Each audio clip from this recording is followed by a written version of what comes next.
தளபதி அவர்கள் திருநீறு பூசாத சைவர்.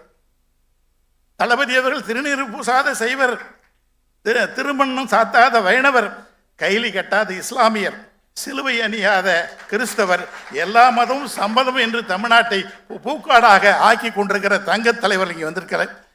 இவரை எப்படி பாராட்டுவது? இந்திர விழாவில் கோவனும் மாதமும் மீட்டிய யாழ் கிடைத்தால் உங்களை காணல் வரியிலே பாடலாம் என்று நினைத்தேன். கம்பெனியின் எழுத்தாணி கிடைத்தால் உங்களுக்கு ஒரு காவியம் படைக்கலாம், தவிர அறம் தவிர வேறு திறம் தெரியாத மனசு உங்களுக்கு. அண்ணாந்து பார்க்கிறேன், உங்கள் எளிமையின் உயரத்தை இழந்தால் நட்சத்திரங்கள் உங்கள் காலடியிலே. உங்கள் சாதனைகளின் ஆழத்தை இழந்து பார்த்தால் பசிபிக் சமுத்திரத்து மட்டமுடன் குறைந்து போயிருக்கிறோம். மலராத மலரை போல பிறந்தும் புடாத பொழுதை போல பொன்னடக்கம், பொருளடக்கம், தன்னடக்கம் போன்ற பெருந்தகை இங்கே தாம் நம்முடைய தளபதியும் வந்திருக்கிறார்கள். சில பூக்கள் செடியில் மலர்கின்றன, சில பூக்கள் செடியில் மலர்கின்றன, சில பூக்கள் கொடியில் மலர்கின்றன, சில பூக்கள் மரத்தில் மலர்கின்றன.